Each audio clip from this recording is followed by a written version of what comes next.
The Holy Bible, New Testament, New International Version. The Book of Mark chapter 9, verse 1 to 50.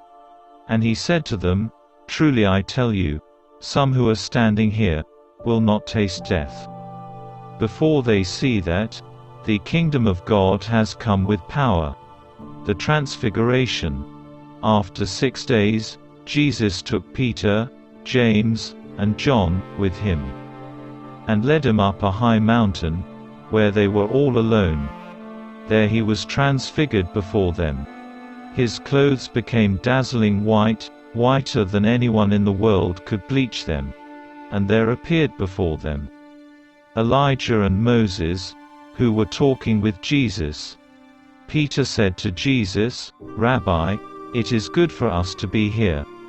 Let us put up 3 shelters, one for you, one for Moses, and one for Elijah. He did not know what to say. They were so frightened. Then a cloud appeared, and covered them, and a voice came from the cloud, This is my Son, whom I love. Listen to him. Suddenly, when they looked around, they no longer saw anyone with them, except Jesus. As they were coming down the mountain, Jesus gave them orders not to tell anyone what they had seen, until the Son of Man had risen from the dead. They kept the matter to themselves, discussing what rising from the dead meant. And they asked him, Why do the teachers of the law say that Elijah must come first?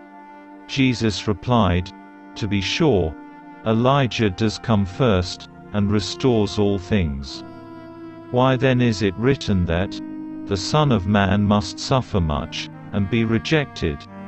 But I tell you, Elijah has come, and they have done to him everything they wished, just as it is written about him. Jesus heals a boy possessed by an impure spirit. When they came to the other disciples, they saw a large crowd around them, and the teachers of the law arguing with them. As soon as all the people saw Jesus, they were overwhelmed with wonder, and ran to greet him. What are you arguing with them about? He asked. A man in the crowd answered, Teacher, I brought you my son, who is possessed by a spirit that has robbed him of speech. Whenever it seizes him, it throws him to the ground.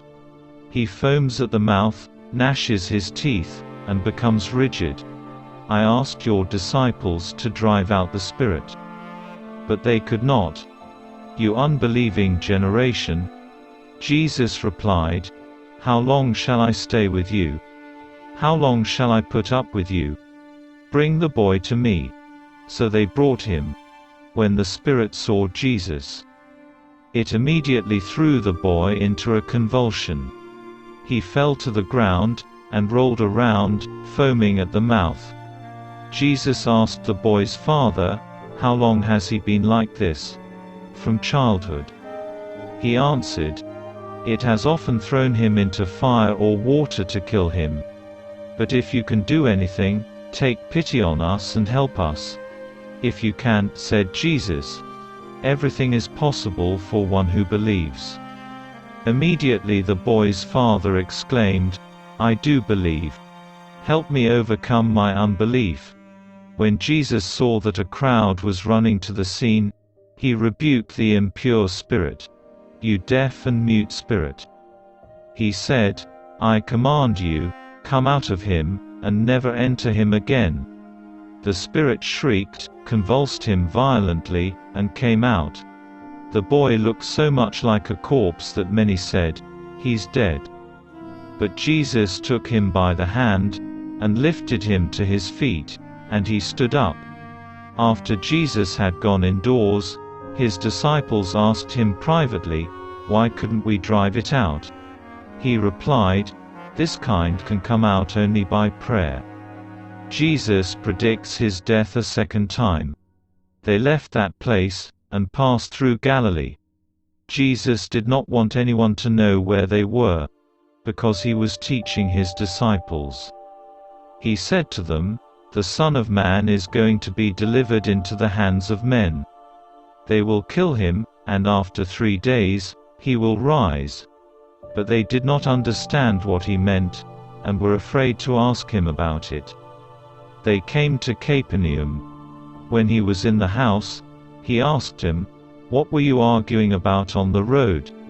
But they kept quiet, because on the way, they had argued about who was the greatest.